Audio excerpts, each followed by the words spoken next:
बोल गौरी शंकर भगवान की। वो काले शरीर में आने वाले कोई दूसरे नहीं, साक्षात भगवान गौरी शंकर उमा महेश्वर हैं। अभी तो बेटा यज्ञ का जितना बचा हुआ पदार्थ होता है वो भगवान शिव का होता है, क्योंकि दक्ष यज्ञ में जब भगवान शिव को नहीं बुलाया गया तो भोले बाबा का तिरस्कार हो गया। सती ने अपना देह पूरा कर दिया। सती का मरण सुनकर के भोले बाबा ने वीरभद्र को भेजा। वीरभद्र ने सभी प्रकार के यज्ञ को समाप्त कर दिया और प्रमुख यजमान को भी मार डाला। देवता भगवान के पास गए, महाराज पहले तो आपको निमंत्रण नहीं आया, लेकिन अब जितनी बची सामग्री है वो आप ले लो। अभी पहले तो हम लोगों ने स्वाहा स्वाहा ग्रहण किया, अब जो बचा है महाराज अपने ससुर बाबा को भी जिंदा कर दो, ये सामग्री भी आप ही ले लेना। भोले बाबा आए और अपने ससुर बाबा को बकरे का मुंह लगवाया, स्वयं पूर्णाहुति मंत्र गाई और भोले बाबा ने कहा स्वाहा। तो यजमान भी बोलता है स्वाहा, आप लोग बोलते ना। तो यजमान के रूप में वहां दक्ष प्रजापति भगवान शंकर बाबा के ससुर बाबा, उन्होंने मिमियाने की आवाज में स्वाहा शब्द कहा, क्योंकि शरीर तो पूरा मनुष्य का है और जो सिर लगा है वो किसका है, बकरे का। तो भोले बाबा को थोड़ी हंसी आ गई कि धन है जो कुपंत पग धन ही नरेसा, रहा ही न तेज बुद्धि लव लेसा। कहाँ दक्ष प्रजापति देवताओं का राजा आज पशु बन के बैठा है और इतना भी सामर्थ्य नहीं कि स्वाहा भी अच्छे से बोल सके। अधर्म की ये गति होती है, कितना भी बड़ा पद मिल जाए महाराज, लेकिन अधर्म आपने किया है, अधर्म आपको छोड़ेगा नहीं, चाहे दक्ष प्रजापति पद भी क्यों ना मिल जाए।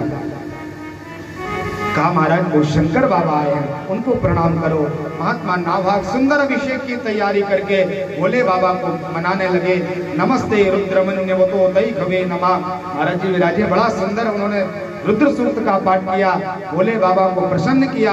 बाबा ने कहा ये संपत्ति मेरी है, जैसे आपका प्लाट है, आपके नाम की रजिस्ट्री है, आप स्वतंत्र हैं, जिसके नाम करना हो तो कर दो। आप दान देना चाहो, आप बेचना चाहो, आप किसी को भी देना चाहो, इसमें आपकी पूरी स्वतंत्रता है। तो भगवान ने कहा संपत्ति तो मेरी है, लेकिन ये पूरी संपत्ति हम आज से तुमको प्रदान करते हैं। और एक मत कहते हैं कि जो यज्ञ कराने वाला आचार्य होगा तो यज्ञ की बची हुई सामग्री उन ब्राह्मणों को ही दी जाएगी। जो बची सामग्री है उस पर अब मेरा अधिकार नहीं, पंडितों का अधिकार, ब्राह्मणों का अधिकार होगा। ऐसा भोले बाबा ने महात्मा नाभाग को वो संपत्ति प्रदान कर दी। यज्ञ करने के बाद पंडित जी लोग ले जाते ना सब सामान, आप लोगों ने देखा होगा, सब बांध के ले जाते। क्यों ले जाते हैं? ये भोले बाबा ने अधिकार दिया है कि जो भी सामग्री है ये ब्राह्मणों ने यजन कराया है तो उसका अधिकार ब्राह्मणों को होना चाहिए। वही महात्मा नाभाग, जहां पर वो आस्तंभ नाम के महात्मा जाल में बैठे हैं, मल्लाहों के द्वारा बुलाए गए, चक्रवर्ती राजा हुए। फिर वो बुलाने पर जैसे ही वहां पर आए तो देखा कि महात्मा जाल में है। विचार करने लगे, इनको तत्काल जाल से मुक्त करो, तुम लोगों ने बड़ा भारी अपराध किया, ये ब्राह्मण देवता है, इनको अवरुद्ध कर दिया, छोड़ दीजिए इनको। तो केवटों ने आकर के वो जाल जो था वो जाल को काट दिया, तो महात्मा को बाहर कर दिया। नाभाग जी ने प्रणाम किया और कहा गुरुजी महाराज आप कृपा करके आदेश करो, हमें बुलाया है आपने, आपकी सेवा बताइए, दास आपके चरणों में है।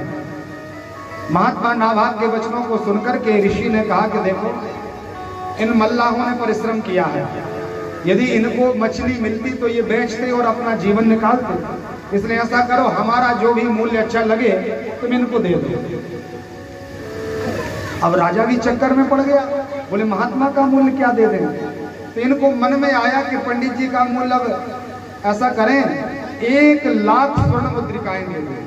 अभी तो इतने महंगे पंडित जी तो नहीं है, फिर भी अब 1 लाख तो बहुत होती है स्वर्ण मुद्रिकाएं। 1 तोला कितने का है आजकल? 1 तोला सोना कितने का है? 50,000 से ऊपर है ना। अब 50,000 से ऊपर एक सिक्का है और 1 लाख स्वर्ण मुद्रिकाएं हैं। पैसा लगा लो आप एक पंडित जी ने। महाराज जी ने प्रणाम किया, कहा गुरुजी महाराज मैं आपके बदले में इन मल्लाहों के लिए 1 लाख स्वर्ण मुद्रिकाएं प्रदान करते हैं। आस्तंभ नाम के महात्मा ने कहा, यही मूल्य आपने मेरा ना आपा है क्या? मैं इतना ही हूं क्या? राजा एक बार और विचार कर लो, अच्छे से मूल्य लगाइए कुछ। तो महात्मा ने विचार किया कि ये कम पड़ गया क्या? तो कहा, महाराज मैं 1 करोड़ स्वर्ण मुद्रिकाएं प्रदान करता हूं। महात्मा आस्तंभ नाम के ऋषि ने कहा, राजन अभी भी कुछ कमी है, अच्छे से देख लो।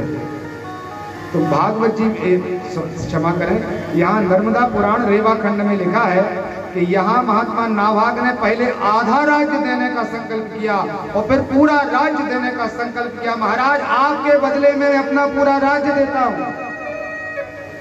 विचार कीजिए कितने धर्मवत महात्मा है।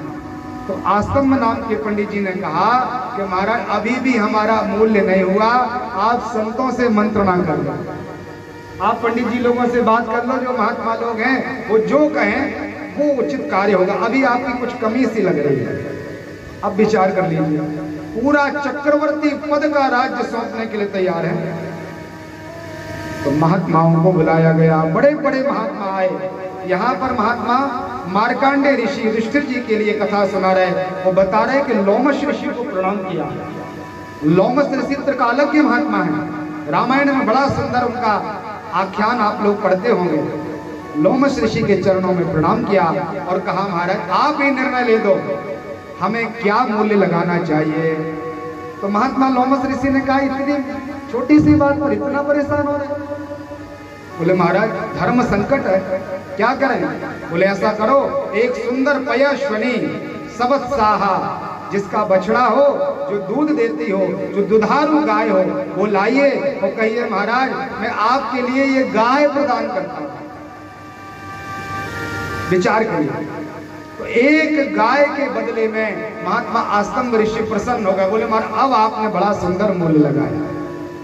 इस संसार में गाय का कोई मूल्य नहीं और ब्राह्मण का कोई मूल्य नहीं। मुद्राओं के द्वारा इनका मूल्य नहीं आंका जा सकता। महाराज 33 कोटि के देवता गाय में प्रतिष्ठित हैं और गरुड़ महापुराण में कई पुराणों में लिखा है कि भगवान नारायण, द्वादशाक्षर मंत्र, तुलसी मैया, एकादशी, कुशा और ब्राह्मण, इनमें कोई भेद नहीं, अभेद बुद्धि है। जैसे नारायण है वैसे ब्राह्मण है, जैसे ब्राह्मण है वैसी गाय है, जैसी गाय है वैसी तुलसी है, जैसी तुलसी है वैसे कुशा है और जैसे कुशा है वैसे ओम नमो भगवते वासुदेवाय। अभी तो ये बोलना तो नहीं चाहिए, लेकिन मैंने बोल दिया।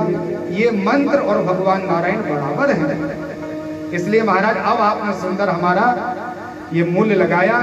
वो महात्मा गाय को लेकर के बड़े प्रसन्न हुए और इंद्र को बुलाया। उन्होंने इतने प्रतापी थे, इंद्र को बुलाया। वो बोले देखो ये केवट यहाँ पर मछलियों को मारते हैं, मांस खाते हैं। मांस खाने वाला व्यक्ति कभी सदगति को प्राप्त नहीं हो सकता, लेकिन आज इन्होंने हमको ही बांध लिया है। तो जब महात्मा का संग इनको हुआ है तो सत्संग का कुछ ना कुछ इनको लाभ तो मिलना चाहिए। पुण्य पुंज बिन मिल ही न संता, बिना पुण्य के प्रभाव से संत नहीं मिलते। और सत्संगति संतृति कर अंता, सत्संगति हो जाए, महात्मा मिल जाए तो वो संस्कृति आवागमन के चक्कर से छुटकारा करा देते।